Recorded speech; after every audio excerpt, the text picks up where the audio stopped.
started, and I will keep admitting people as they come in. Thank you.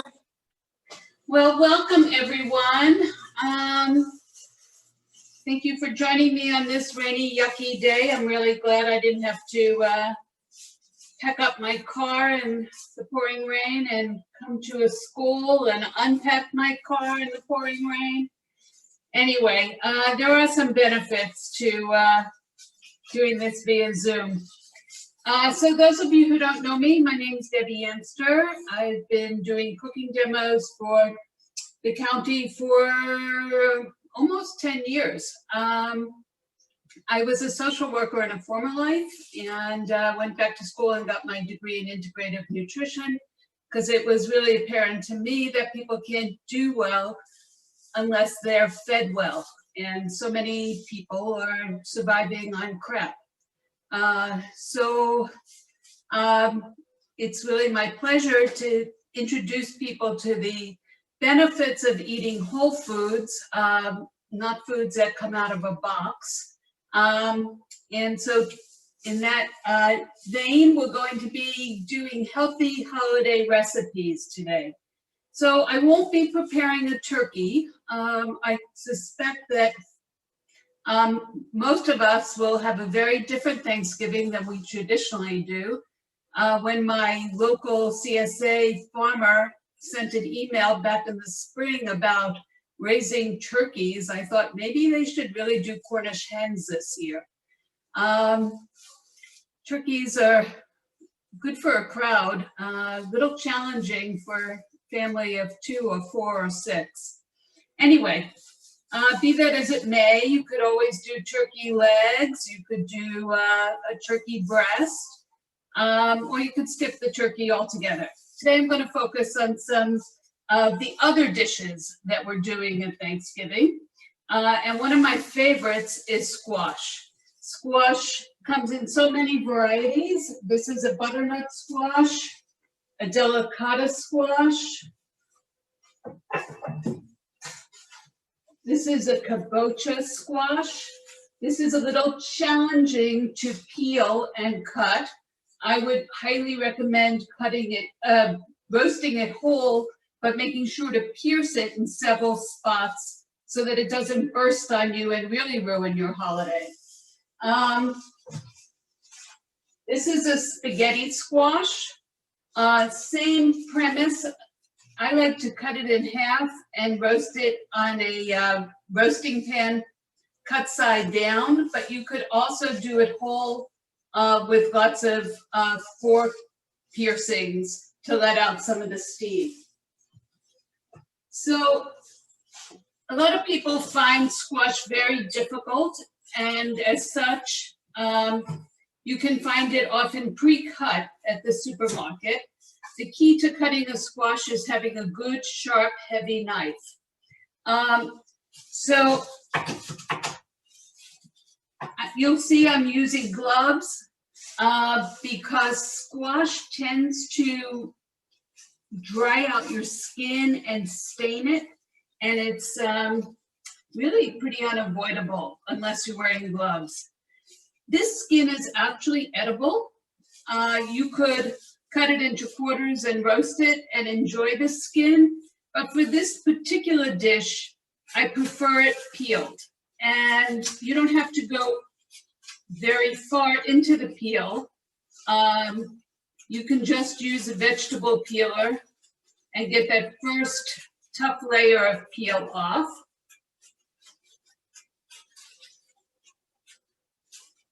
By the way, if anybody has any questions, feel free to unmute yourself or put it in the chat and Lisa will be your spokesperson. So these peels I am not going to toss. As those of you who have seen my cooking classes know that I'm a big fan of vegetable broth that I make from my vegetable scraps. So in here I already have some onion skin, some carrot tops, and I just saved that all week. At the end of the week, I put it in a pot, cover it with water, and let it simmer for about an hour.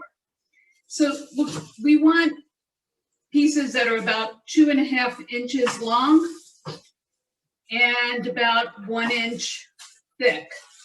So I'm just going to kind of make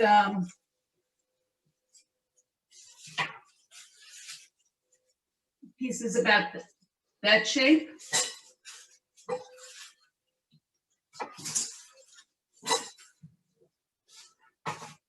And this is something that will stay very nice, can be eaten at room temperature. And we're going to add a red onion. Again, I'm going to take the skin of that onion and add it to my broth. Now I can take these awful gloves off.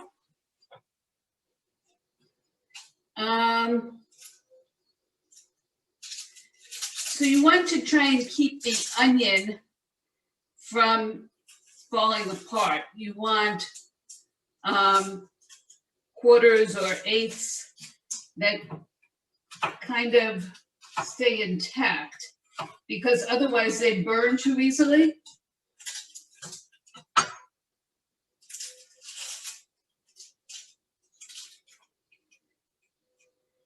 So if folks are interested, they could put in the chat something that they're doing differently this year.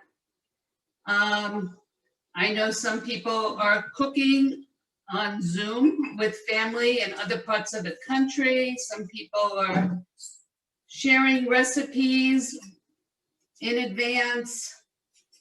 Any new tradition you're starting, please share it with us so maybe we can incorporate it. So I'm going to add to this 3 tablespoons of olive oil, a teaspoon of sea salt, and I prefer the Himalayan pink sea salt, which has all the minerals intact, but any sea salt is fine.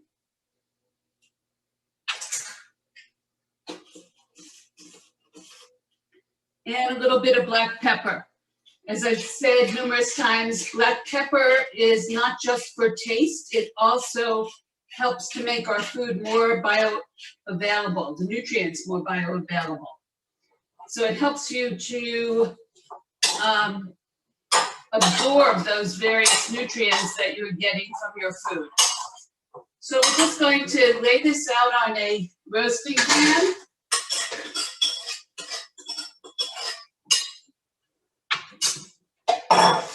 And we'll put it in a very hot preheated oven, 475 degrees. You want to be sure that you're not crowding the pan, that it has lots of room. What happens when you put too much on a roasting pan is it actually steams, not roasts. So one of the keys is lots of space.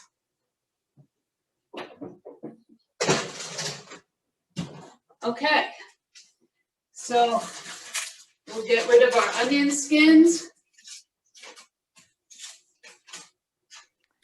So you add it for 400 for how long? So it's going to be in there for about a half hour. Thank you. We're going to move on while that's roasting to the nuts. So we're going to take 2 tablespoons of olive oil.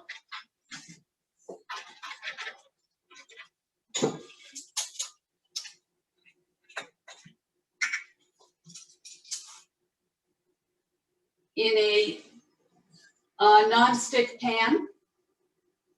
And I trust that none of you have those awful Teflon pans that are peeling and poisoning you. There are better non-stick pans available today for not a lot of money. So I pre-measured all the spices, but just so you know, we're going to be using some cumin, chili powder, curry powder, garlic salt, cayenne pepper, ginger, and cinnamon. And we're going to just let these spices bloom, open up, and get all their flavor in the hot oil for just 3 to 4 minutes.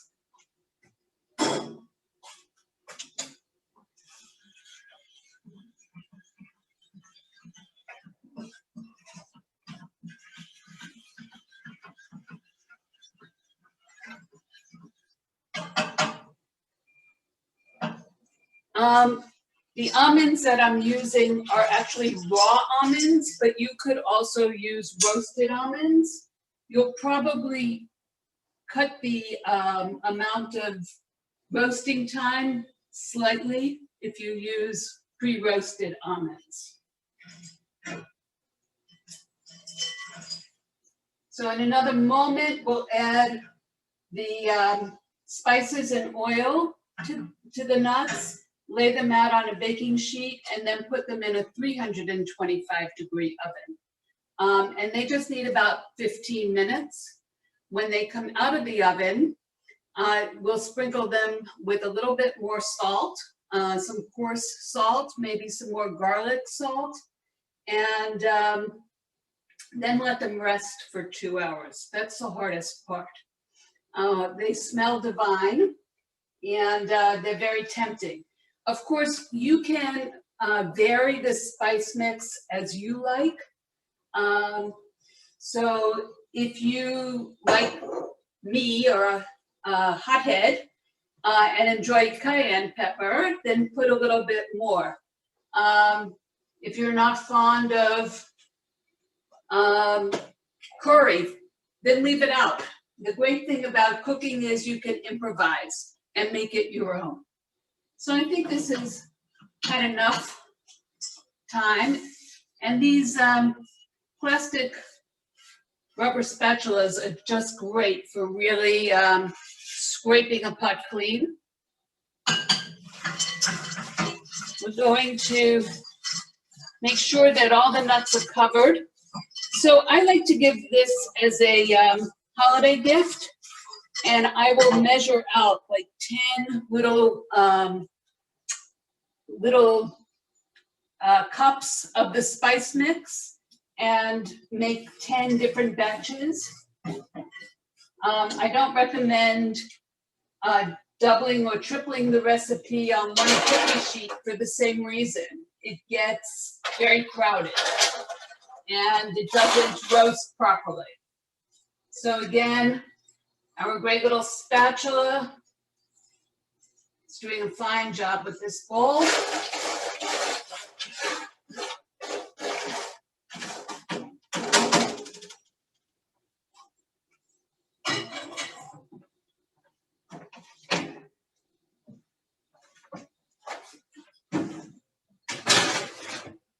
Okay, the next thing we're going to do are the mushrooms.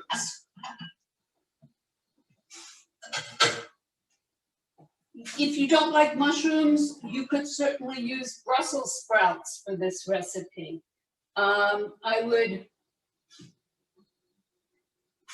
take the end off the Brussels sprout, maybe the outer coarsest leaves that might not be so pretty. And I would, at a minimum, have them. If they're particularly large, you can quarter them. The Brussels sprouts will take longer than the mushrooms, so you can either just continue to let them saute in the pan, or you could, if you use a oven-proof frying pan, you can put them in the oven for a bit. So we're going to use, I'm only making half the recipe. So 2 tablespoons of olive oil. So this olive oil is from Whole Foods. It's their Mediterranean blend. More than a quart is $6.99, which is a pretty good price for pretty decent olive oil. Olive oil that you're gonna cook with doesn't need to be $20 a quart. Olive oil that you wanna finish a dish with or use in a salad dressing, you might want a more special olive oil. Olive oil is a lot like wine. You could buy 2-buck chuck, the cheapest wine, or you could buy $100 bottle of wine. So really you need to consider, what is it being used for? What's the occasion? How much is your budget? And then make a decision. Also, olive oil should definitely be purchased in the smallest quantities because it does go bad quickly. It should be kept away from heat and light. So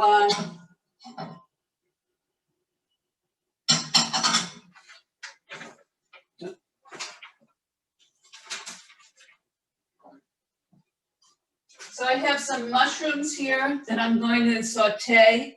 I cut the larger ones in half. The small ones I just left whole. And I'm gonna cook these until they're brown.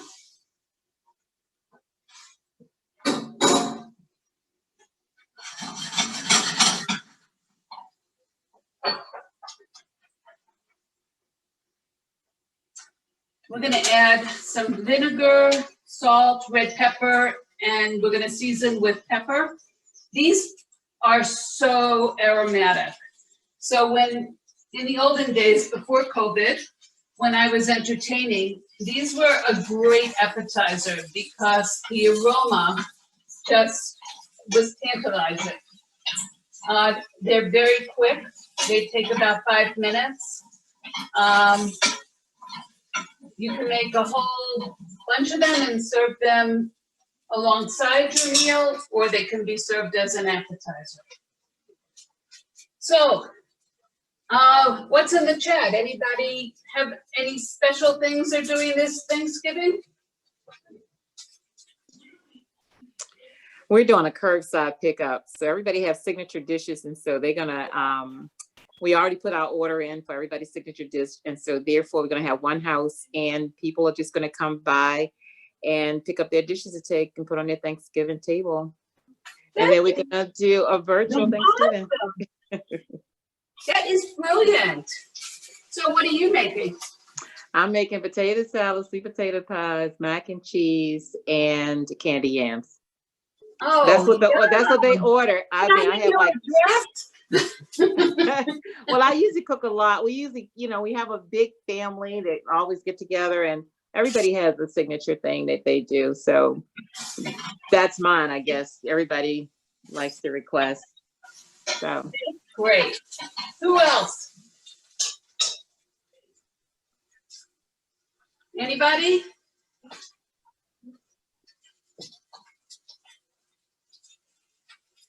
Well, we have some shy vegetarians and vegans on the chat, but there's a lot of talk about no meats and veggie bases, and if it is a veggie base, that the turkey is the side item. So a lot of that talk in the chat right now. Great. Good. It's good to hear. I think people need to do their own thing, do it their way. So actually, while these mushrooms are browning, I'm going to boil the water to make the chai. So I love tea in winter.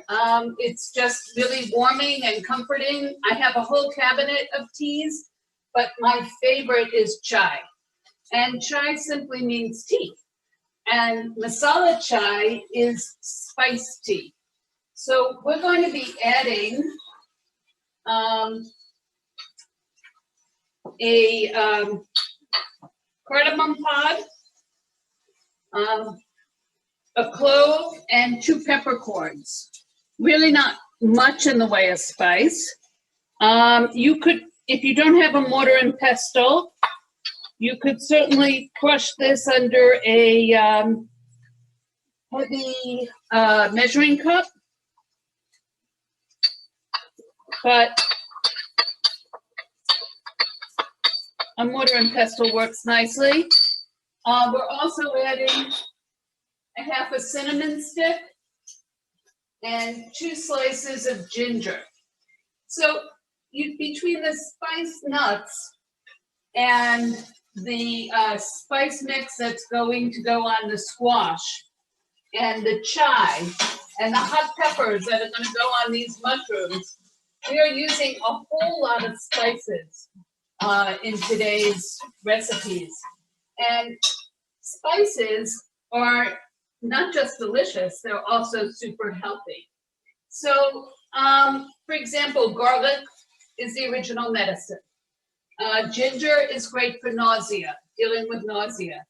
Cinnamon helps to regulate blood sugar. I talked about pepper before. Cloves, they use cloves for toothaches. So, I encourage you to get lots of delicious spices into your cooking. I once went to a Moroccan French chef, and a question was asked of her, how do you know when your spices are old? And she said, if you open the jar, you open the cover to the jar, and they don't sing out their name, they're trash. So if you have to keep sniffing to try and figure out what it is, it's probably very old. So cinnamon. Wow, that's strong. You know right away it's cinnamon. All of these spices. So the general rule of thumb is 6 months to a year. So again, you want to buy the smallest amounts that you're going to use in that time frame. I don't really quite understand the folks that buy those giant things of spice at Costco. I couldn't use that up in 5 years, and I cook all the time. If you're going to do that, then be generous and share with your family and friends. So, let's check on our squash. Yeah. Debbie, we have a question about fresh herbs versus dried herbs. Can you substitute for dried and still get the same taste? We know that fresh are best, but can you do the substitution? Of course you can. Fresh are more flavorful. People complain that it goes bad so quickly. And what I suggest is that, if you have a bunch of cilantro and it's about to go, chop it up, put a little olive oil in it, and put it in ice cube trays. And then you can use those fresh herbs in a soup or a stew. You wouldn't want to use it in a salad, but you could use it in something that's going to be cooked. With dried herbs, you want to use much less than the recipe calls for. So let's say a recipe calls for a tablespoon of fresh herbs, you want to use a teaspoon of dried herbs. But certainly dried herbs are fine. So as you can see, the onions are beginning to get brown, and we don't want them to burn. So I'm going to use some tongs, and I'm going to start removing them.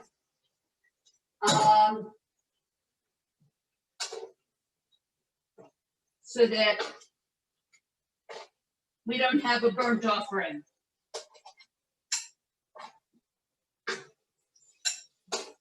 Alternatively, you could add the onions later than you do the squash.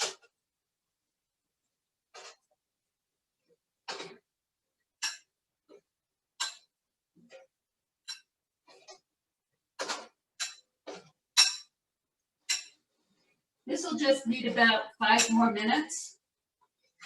And while we're checking on things,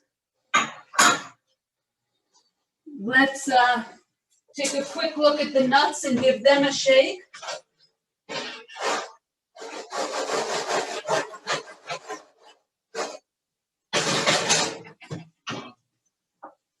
And back to the mushrooms. So we're gonna add some balsamic vinegar and hot pepper and some salt.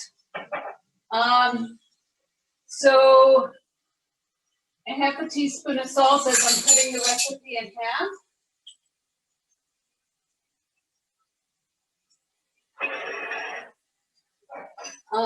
Eighth of a teaspoon of hot pepper flakes.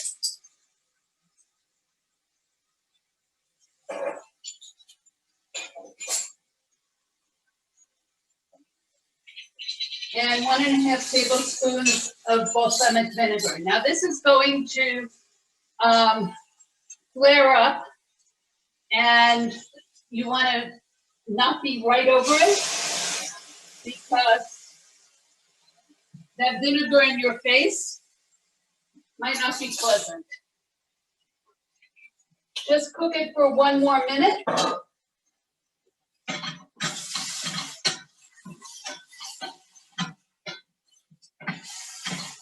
And this is done. So the chai, it's about to boil, so we're gonna add the herbs, the spices, excuse me. And then we're gonna add some black tea. I'm using Darjeeling, but Assam would be good, or you could take a Lipton tea bag. That'll work too. And some sugar. If you wanted to use honey, you could, but I would not put the honey in until after it came off the heat.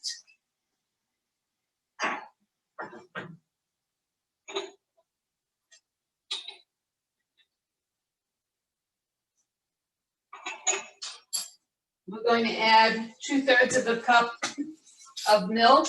You could use almond milk or oat milk or rice milk or soy milk. We're perfectly good with cow's milk. And we'll wait for that to boil before I add it. So these mushrooms are done. I think that the squash is going to be done in a moment. We're going to make the sauce for the squash. Debbie, we have a quick question about the nuts. Yeah, Does it matter if you roast the nuts before toasting? She said toasting them with spice. When she does her mix, she roasts the nuts first and then the spice, some syrup, and puts them in the oven for 10 minutes for the agave to caramelize. that's a perfectly reasonable way to do it. My nuts were raw, so I wanted the full 15 minutes to get them roasted. But you could roast them first. That works as well. Okay, I'm going to add the milk to the chai. I just need, first we'll let the tea and sugar boil for 2 minutes and then we'll add the milk. So let's make the sauce for the squash. So I'm using tahini, which is basically what peanuts are to peanut butter. Sesame is the tahini. It's sesame paste. You would never eat this straight, like you might take a spoonful of peanut butter from the jar. If you come across tahini on a menu, it's a tahini dip that has water and lemon and garlic in it. It would not be straight tahini.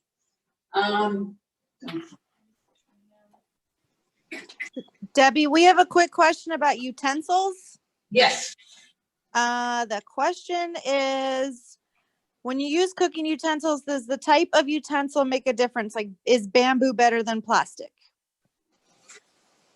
So with plastic, I prefer wood in general, but these spatulas, scrapers that are made of plastic, some type of plastic, I find really effective and really helpful. But by and large, I prefer wood, except for this. I think it's whatever you're accustomed to. I don't think there's any rule around that. Does the plastic or the silicone or bamboo, do they change the taste of anything that you're maybe stirring up? No, but if you were to use a cheap plastic, it might, and that's my fear. Right. It's a good question. I'm trying to actually get rid of all the plastic, but which is super hard. Yeah, it is. It is. Thanks. Is there a way you can tell again what spices did you add to the chai? To the chai. I just used 1 clove, 2 peppercorns, 1 cardamom, a half a cinnamon stick, and 2 slices of ginger. Thank you.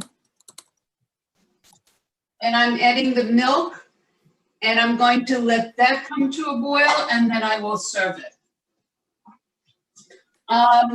So back to the sauce for the squash. We're gonna take 3 tablespoons of tahini.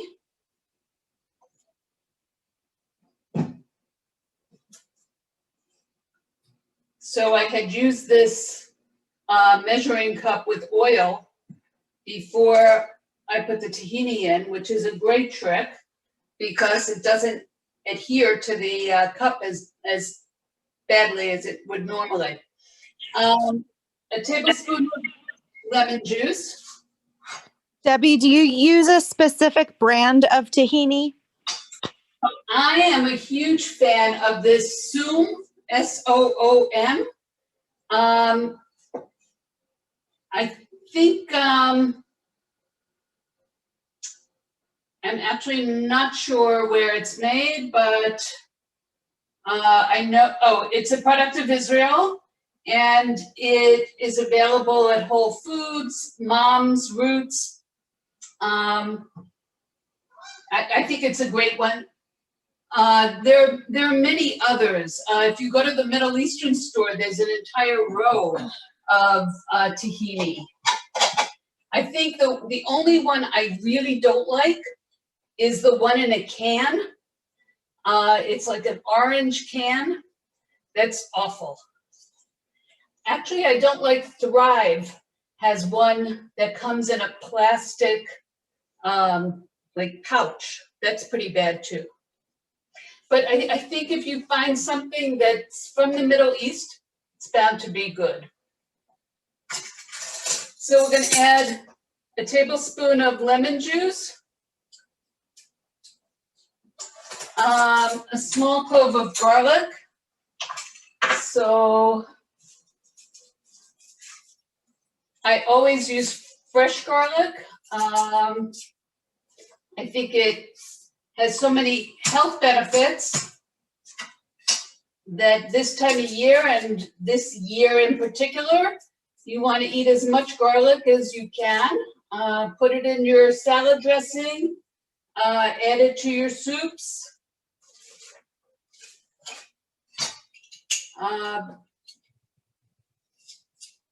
Put it all over your meat. Put it all over your roasted vegetables. My grandmother, if you've come to my class, you've heard me say, my grandmother, who was Eastern European, lived with us when I was a kid. And she'd give me a clove of raw garlic every morning with a teaspoon of honey so that I wouldn't get sick. And in fact, I never got sick because no one came near me. I stunk. It worked. So we're going to add a little bit of salt as well to this dressing. A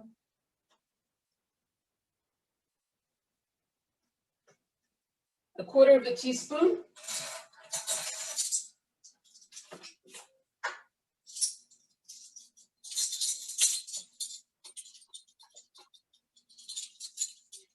And we'll also put 2 tablespoons of water. So it's kind of counterintuitive. You'd think that's going to get really runny and not be thick enough to be a sauce. But as you mix it, it gets thicker.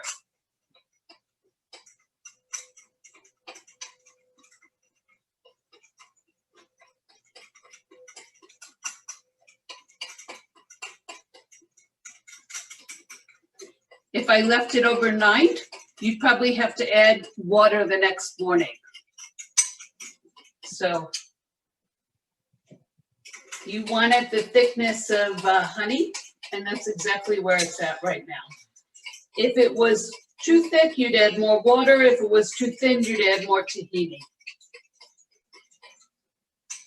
Okay, so I actually did the pine nuts earlier because I am a champion at burning nuts. I have burnt more nuts in my day than probably 5 people put together.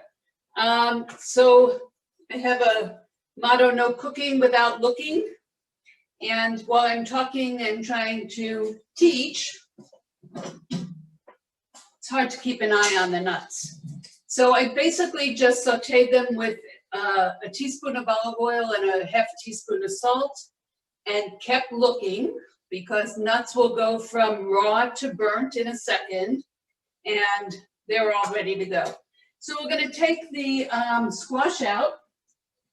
I think we'll also take the nuts out.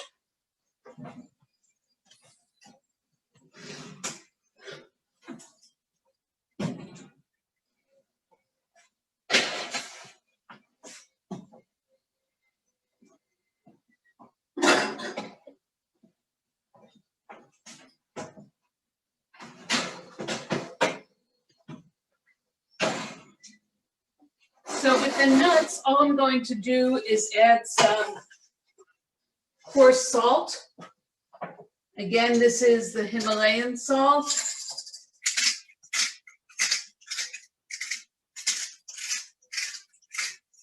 If you like garlic salt, you could add more of that.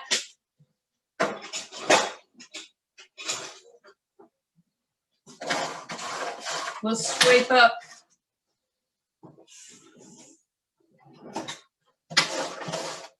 any spice mix that may have gotten to the bottom of the pan. And then we're going to just leave them for 2 hours to rest.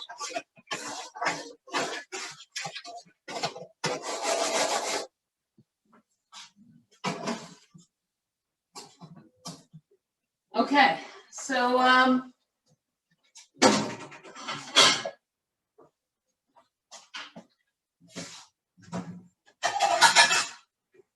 for the squash,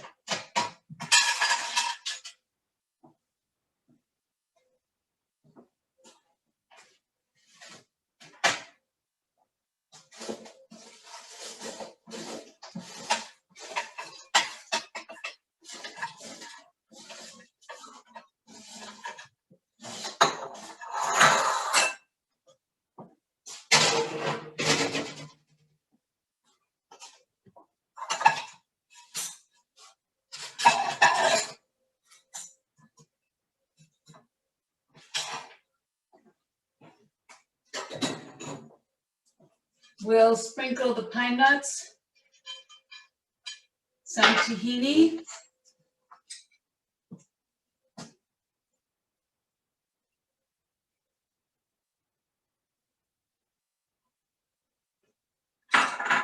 some za'atar. Za'atar is a Middle Eastern spice mix. It's available in most stores, but if you don't have it, you could always substitute some rosemary, some everything spice, some paprika, whatever floats your boat.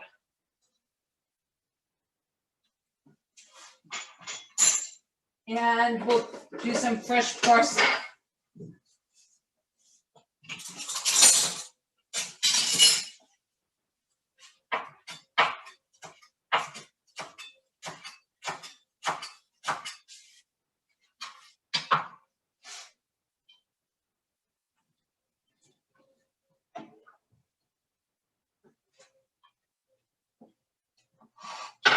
There you go.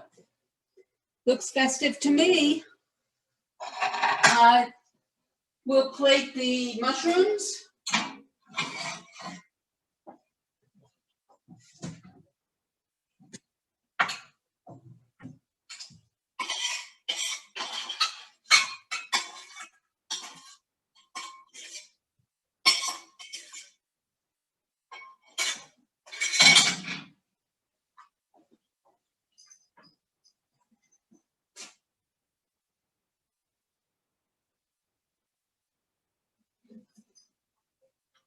There you go.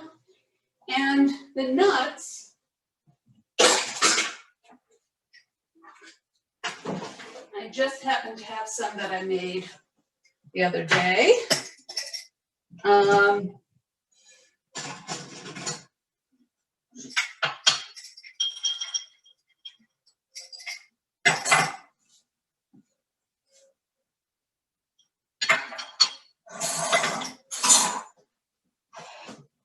And we'll get some of our chai.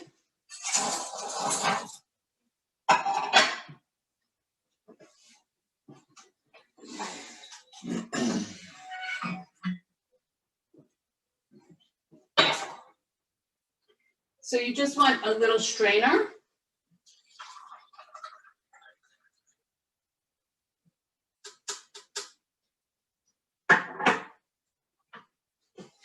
There you go. So, any questions?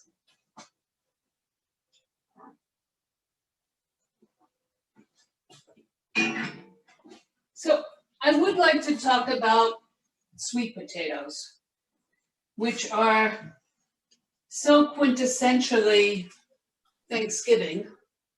You know, a traditional sweet potato. These are purple sweet potatoes. There are also Korean red sweet potatoes that are white in the center. Sweet potatoes come in so many varieties, and they're not all the same. Some are creamy, some are sweeter. I like to do a variety of sweet potatoes and cut them into slices and let people try some new things. I also love to serve sweet potatoes with fresh lime. Lime juice is amazing on sweet potatoes. It really helps to balance the flavors and bring out the sweetness. So try something new. You know, I always tell folks when they go to the market to pick up one new thing that they haven't tried before and figure out how to cook it, why you should eat it, and expand your repertoire. So I do hope that this Thanksgiving, while it will be different than the other Thanksgivings we've had, will be sweet, happy, and memorable. Thank you. I have a question. I Good. saw that you are recording. So where can we find this recorded version? Lisa? Yep, I'll have it up on the wellness website, hopefully tomorrow, just in the video library section. Thank you. Sure. Thank you. Anybody else? And can we find also the previous recording? Yes. Okay, thank you. We have a question. What are your two favorite sweet potato types? So I really love the purple ones. You know, the more color that a food has, the more nutrition. So a red onion has more nutritional value than a white onion. Purple eggplant is very nutritious. Blueberry are very nutritious. You know, we're always told to eat the rainbow. So I don't know if it's because these look so weird that I like them, but I just find them really delicious. The truth is, I've never met a sweet potato I didn't like. I like them roasted. You could put a little, you could stuff them. So just bake it for maybe 15 minutes and then cut out a chunk of it, chop it, saute it maybe with mustard greens, maybe a little butter, and restuff it back into the sweet potato and let it cook for another 15 minutes. Delicious, a great main dish. There's so many things you can do with sweet potatoes. I love sweet potato and peanut soup with kale. Sweet potato, kale, and peanut soup is fabulous. I can send Lisa the recipe for that. And you could, you know, if you wound up making a lot of leftover sweet potatoes, you could always throw them into that soup. There's also a great soup from the Moosewood Cookbook that has sweet potatoes in it. It's called Gypsy soup, but that's not a good, nice PC name. So Roma soup. Debbie, we have a question about your thoughts on cast iron pots. So cast iron pots are great. They're, what I like about cast iron pots is the heaviness really helps the heat to be more even. It can go from the stove top into the oven. The iron actually provides some nutritional benefits. The problem with a cast iron pot is they are not forgiving. You really have to take care of them. So no leaving them to soak in the sink overnight. That's not going to work. You know, there are all these Staub and Le Creuset have beautiful cast iron pots that are enameled. Those are a little helpful for preventing some of those problems with the rusting. This is the pot I use every day, 3 times a day. It's by Staub.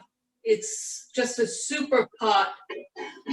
Things cook very evenly and beautifully in it. Easy to wash.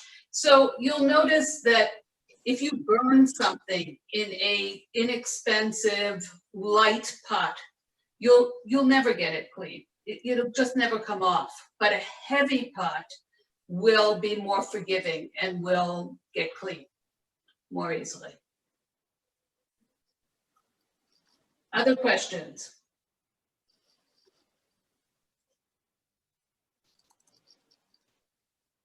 So is anybody going to do any of these recipes? We have some people who have been cooking along with you. Oh, wow. And yes, and the nuts were a hit.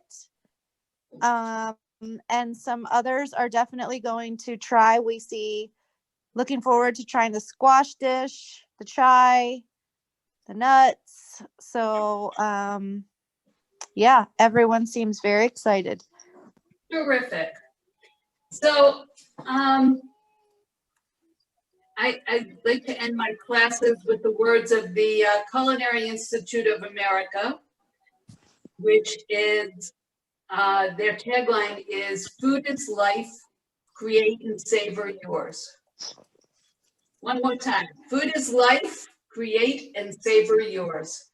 So I wish everybody a really wonderful Thanksgiving and happy holiday season. Enjoy. Happy cooking.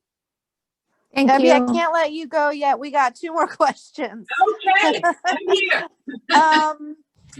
Do you I just saw the one. Oh, can we trade the squash for sweet potato in the squash recipe? Yes, but it's going to cook faster and burn more easily. So no cooking without looking. And then your broth bag, can you just go over that one more time? Sure. So I'll add vegetables all week: carrot tops, green bean tips, potato peel, onion skins, garlic tips.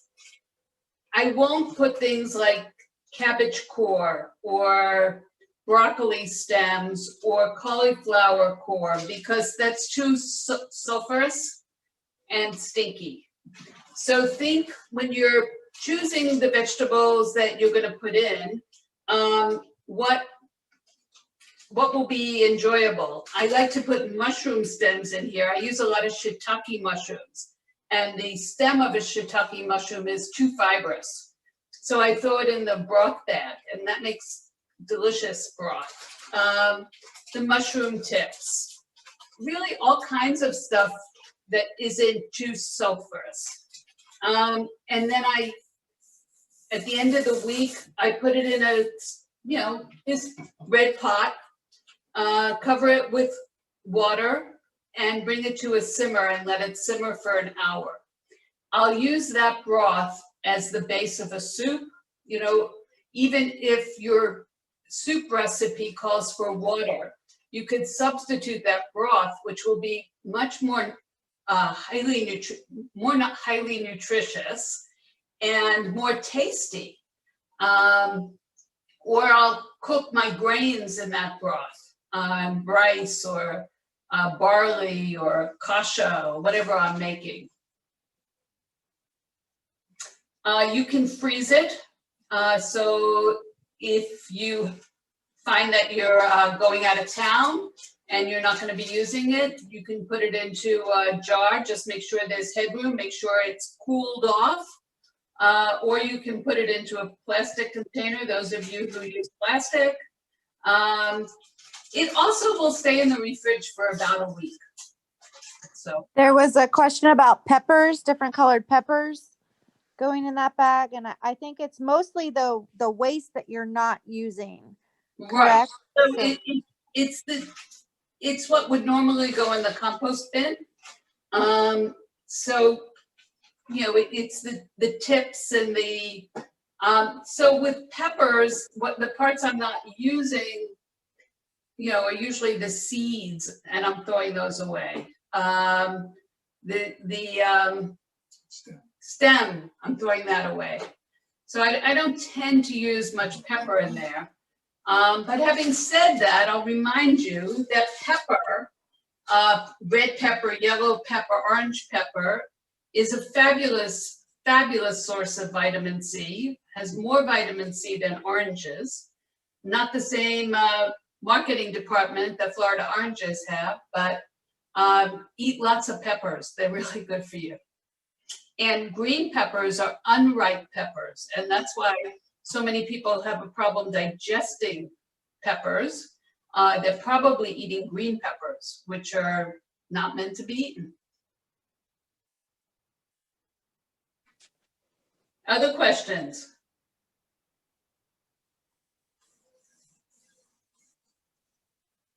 So with the nuts, by the way, again, you could substitute mixed nuts, you could substitute pecans, you could substitute walnuts. It doesn't have to be almonds. And with the mushrooms, you could substitute Brussels sprouts. This is a difficult time to get exactly what you want, so you've got to improvise. If you don't have pine nuts for this dish, sure, you could use pumpkin seeds, you could use sunflower seeds. You basically just want something a little crunchy to balance some of that creaminess of the squash.